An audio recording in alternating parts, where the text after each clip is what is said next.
Great. এবার আসো আমাদের পরের যেই অংশটা সেটা হচ্ছে ইলেকট্রোফিলিক এবং নিউক্লিওফিলিক। ইলেকট্রোফিলিক এবং নিউক্লিওফিলিক এইটাতে আমরা প্রচুর পরিমাণে গুলাই ফেলি। সো এখন আমরা ইলেকট্রোফিলিক এবং নিউক্লিওফিলিক এমনভাবে পড়বো যাতে এখান থেকে তুমি একদমই না গুলাও এবং বেসিক উদাহরণসহ জিনিসপত্রগুলো খুব ভালো করে মনে রাখতে পারো। সো চলো আমরা ইলেকট্রোফিলিক এবং নিউক্লিওফিলিক এইটার একটা চমৎকার ক্লাস করে ফেলি। আসো আমরা ইলেকট্রোফিলিকের দিকে তাকাই। ইলেকট্রোফিলিক এইটা আগে দেখি। সো আমরা হেডিং দিলাম ইলেকট্রোফিলিক। সো আমাদের এখন হেডিং আছে হচ্ছে ইলেকট্রোফিলিক। ইলেকট্রোফিলিক এই কথাটার মানে কি? কথাটার বাংলা মানে হচ্ছে ইলেকট্রন আকর্ষী। ইলেকট্রন আকর্ষী মানে কি? ইলেকট্রনের প্রতি আকর্ষণ আছে। সো ইলেকট্রন কি বলতো? ইলেকট্রন ভাই নেগেটিভ না? সো নেগেটিভের প্রতি আকর্ষণ আছে। সো ধরো আমার নেগেটিভের প্রতি আকর্ষণ আছে, তাহলে আমি নিজে কি? আমি নিজে পজিটিভ। আমি যদি নেগেটিভ হই তাহলে আমি কি নেগেটিভকে আকর্ষণ করতে পারবো? আমরা জানি সমজাতীয় আধান পরস্পরকে রিপালস করে। তাহলে সমজাতীয় আধান যেহেতু পরস্পরকে রিপালস করে, আমি কিন্তু নেগেটিভকে আকর্ষণ করতে পারবো না আমি যদি নিজে নেগেটিভ হই। তাহলে আমি নেগেটিভকে আকর্ষণ করছি, আমি নেগেটিভ আকর্ষী, মানে আমি নিজে হচ্ছে পজিটিভ। তার মানে ইলেকট্রোফিলিক যারা তারা নিজে পজিটিভ। তাহলে এখানে একটা কথা আমাদের সবসময় মাথায় রাখতে হবে, ইলেকট্রোফিলিক নিজে পজিটিভ বা নিজে ধনাত্মক। বুঝতে পারছো? নিজে পজিটিভ বা নিজে ধনাত্মক। সো নিজে পজিটিভ বা নিজে ধনাত্মক যদি হয় তাহলে আমরা কোন ধরনের আয়নগুলোকে ধনাত্মক বলতে পারবো? দেখো সাপোজ ধরো আমরা যদি একটু ধনাত্মক আয়নের দিকে তাকাই, যেমন ধরো তোমার ব্রোমিন প্লাস, সো এটা একটা প্লাস আয়ন মানে কি? ধনাত্মক। ক্লোরিন প্লাস ধনাত্মক, হাইড্রোজেন প্লাস ধনাত্মক, তাই না? CH3 মিথাইল প্লাস ধনাত্মক। তো এগুলো সব ধনাত্মক আয়ন না? সাপোজ ধরো তোমার হচ্ছে আরও অনেক আছে, সোডিয়াম প্লাস, ঠিক আছে, magnesium plus, magnesium 2 plus, aluminium 3 plus, এরা সবাই ধনাত্মক।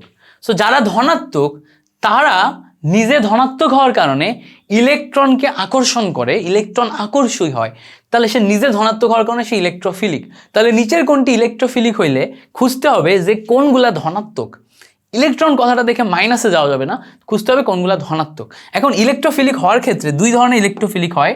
একটাকে বলে হচ্ছে ধনাত্মক ইলেকট্রোফিলিক, একটার নাম কি? একটার নাম হচ্ছে ধনাত্মক ইলেকট্রোফিলিক। ধনাত্মক ইলেকট্রোফিলিক মানে যেগুলাতে ধনাত্মক চার্জ আছে, ধনাত্মক ইলেকট্রোফিলিক। সো এগুলাকে আবার ইলেকট্রো কথাটা ই দিয়ে প্রকাশ করে, ই, এবং যেহেতু সে ধনাত্মক এটার উপর প্লাস চার্জ দিয়ে প্রকাশ করা হয়। সো এই যে ধনাত্মক ইলেকট্রোফিলিক এটা হচ্ছে ই প্লাস। এটা কি ভাইজান? ই প্লাস। সো ই প্লাস দিয়ে আমরা ধনাত্মক ইলেকট্রোফিলিক বুঝি, এবং এই যে টোটাল উদাহরণগুলো আছে এরা সবাই হচ্ছে ধনাত্মক ইলেকট্রোফিলিকের উদাহরণ। এরা সবাই কি? এরা সবাই হচ্ছে ধনাত্মক ইলেকট্রোফিলিকের উদাহরণ। এবার আরও এক ধরনের যৌগ আছে যারা ধনাত্মক চার্জ না, যাদের কোনো চার্জ নাই, কিন্তু তারপরেও তারা ইলেকট্রনকে নিতে পারে, ইলেকট্রনকে নিতে পারে। সো যদি কেউ ধনাত্মক না হয় তারপরেও ইলেকট্রনকে নেওয়ার ক্ষমতা রাখে, তখন সেও ইলেকট্রোফিলিক হিসেবে কাজ করবে, কিন্তু তার একটা আলাদা নাম আছে, তার নাম হচ্ছে প্রশম ইলেকট্রোফিলিক। তাহলে তার নাম কি? তার নাম হচ্ছে প্রশম ইলেকট্রোফিলিক। সো প্রশম ইলেকট্রোফিলিক, যেহেতু ইলেকট্রোফিলিক, সো ইলেকট্রোফিলিক বোঝানোর জন্য আমরা ই কথাটাই ইউজ করি এবং প্রশম বোঝানোর জন্য শুধু ই ইউজ করি। এবার এই যে ইলেকট্রোফিলিক, প্রশম ইলেকট্রোফিলিক, এর উদাহরণ যদি দেখি, খেয়াল করো অ্যালুমিনিয়াম ক্লোরাইড। অ্যালুমিনিয়াম ক্লোরাইড, এই অ্যালুমিনিয়াম ক্লোরাইডে কোনো চার্জ নাই, কিন্তু অ্যালুমিনিয়াম তার পি বা ডি অরবিটাল ফাঁকা থাকার কারণে, ফাঁকা ডি অরবিটাল থাকে, ডি অরবিটাল ফাঁকা থাকার কারণে এখানে ইলেকট্রন নিতে পারে, এজন্য এ হচ্ছে প্রশম ইলেকট্রোফিলিক। তারপরে দেখো iron chloride. Iron chloride, so iron ক্লোরাইডের ক্ষেত্রে এর কোনো চার্জ নাই, ধনাত্মক চার্জ নাই, কিন্তু তারপরেও বাইরে থেকে ইলেকট্রন নিতে পারে কারণ আয়রনের ডি অরবিটাল ফাঁকা আছে। তারপরে দেখো এছাড়া আমাদের আরও আছে, কে আছে আমাদের? যেমন ধরো হচ্ছে সালফার ট্রাইঅক্সাইড আছে, এই সালফারের ডি অরবিটাল ফাঁকা আছে। এছাড়া BF3 আছে, এগুলো সব লুইস অ্যাসিড, এরা সব তোমার ইলেকট্রন অ্যাকসেপ্ট করতে পারে। সো যারা ইলেকট্রন অ্যাকসেপ্ট করতে পারে তারাই কিন্তু এখানে ইলেকট্রোফিলিক।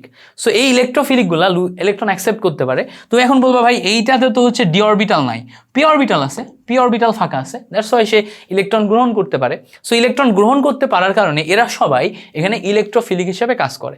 তাহলে ইলেকট্রোফিলিকের উদাহরণ যদি আমাদের এমসিকিউতে আসে, আমরা এই উদাহরণগুলো পারবো কিনা? অবশ্যই অবশ্যই আমাদের উদাহরণগুলো পারতে হবে। সো এইটা হচ্ছে খুবই মেজর একটা পার্ট এমসিকিউ এর জন্য, very very important, VVI electrophilic. এবার আসো আমাদের পরের পার্ট হচ্ছে নিউক্লিওফিলিক পার্ট। সো আমরা এখন নিউক্লিওফিলিক পার্টটা দেখব। হেডলাইন দিলাম নিউক্লিওফিলিক। সো নিউক্লিও কথাটা আসছে হচ্ছে নিউক্লিয়াস থেকে। নিউক্লিয়াস কোথায় থাকে? নিউক্লিয়াস সেন্টারে থাকে। নিউক্লিয়াস কি ধরনের charge? Nucleus positive charge. So nucleus যদি পজিটিভ চার্জ হয়, নিউক্লিওফিলিক কথাটার মানে হচ্ছে পজিটিভ চার্জ আকর্ষী। সো পজিটিভ চার্জ আকর্ষী কথাটা বুঝবা, পজিটিভ চার্জ আকর্ষী। আমি পজিটিভ চার্জকে আকর্ষণ করতে পারি। আমি কখন পজিটিভ চার্জকে আকর্ষণ করতে পারবো? যখন আমি নিজে নেগেটিভ হব, তাই না? আমি নিজে নেগেটিভ হলে আমি অন্য পজিটিভকে আমার দিকে আকর্ষণ করতে পারবো। সো ওই যে অন্য পজিটিভকে নিজের দিকে আকর্ষণ করতে পারার ক্ষমতাকে আমি বলতেছি আমি হচ্ছে নিউক্লিওফিলিক। সো আমি পজিটিভকে আকর্ষণ করতে পারি। তাহলে এই কথাটার মানে হচ্ছে নিউক্লিওফিলিক যারা, তারা নিজে নেগেটিভ চার্জ। তার মানে নিজে যদি নেগেটিভ চার্জ হয় তাহলে নিউক্লিওফিলিকের মাথার উপর নেগেটিভ চার্জ থাকবে। তার মানে নিউক্লিওফিলিক নিজে কিন্তু ঋণাত্মক হয়। সেখানে আমরা একটা লাইন লিখতে পারবো, সেটা হচ্ছে ঋণাত্মক নিউক্লিওফিলিক। সো নিউক্লিওফিলিক এই কথাটাকে প্রকাশ করার জন্য আমরা NU ব্যবহার করি, কিন্তু যেহেতু সে নিজে নেগেটিভ সেই জন্য আমরা এখানে মাইনাস দিই। সো নিজে নেগেটিভ বোঝানোর জন্য NU মাইনাস। এবার যারা নেগেটিভ চার্জ তারা সবাই ঋণাত্মক নিউক্লিওফিলিক হবে, মানে তারা পজিটিভের প্রতি আকর্ষণ করবে এবং তারা নিজে নেগেটিভ। সো যারা নেগেটিভ কারা? যেমন ব্রোমিন নিজে নেগেটিভ হতে পারে, ক্লোরিন নিজে নেগেটিভ হতে পারে, তারপরে হচ্ছে তোমার সায়ানাইড মাইনাস নেগেটিভ হতে পারে, হাইড্রক্সিল মাইনাস নেগেটিভ হতে পারে, তারপর হচ্ছে NO2 নাইট্রো মাইনাস নেগেটিভ হতে পারে, SO4 মাইনাস নেগেটিভ হতে পারে। অসংখ্য উদাহরণ আছে এরকম নেগেটিভ চার্জে যারা নিজে নেগেটিভ।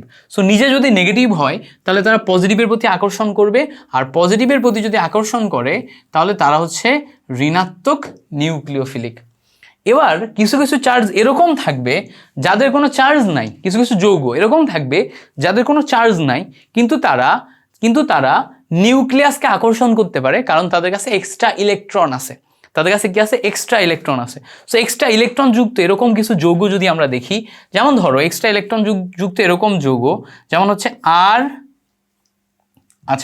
উদাহরণ দেখাই। যেমন ধরো এক্সট্রা ইলেকট্রন যৌগ এরকম যৌগ RNH2 অ্যামিন। সো অ্যামিনের উপর এক জোড়া মুক্তজোড় ইলেকট্রন আছে। এই মুক্তজোড় ইলেকট্রন একটা পজিটিভ চার্জকে দিতে পারে, ঠিক আছে। তারপরে NH3 অ্যামোনিয়ার উপর এক জোড়া মুক্তজোড় ইলেকট্রন আছে। তারপরে H2O পানির উপর দুই জোড়া মুক্তজোড় ইলেকট্রন আছে। সো এই ইলেকট্রনগুলোকে অন্যকে দিতে পারে। সো অন্যকে দিতে পারলে তারা সবাই কি বলতো, তারা পজিটিভ চার্জকে আকর্ষণ করতে পারবে, কারণ তাদের কাছে ইলেকট্রন আছে। এই জন্য এরা সবাই নিউক্লিওফিলিক, কিন্তু এরা হচ্ছে প্রশম নিউক্লিওফিলিক। তাহলে এদের এখানে তুমি লিখে নিবা প্রশম নিউক্লিওফিলিক, ঠিক আছে।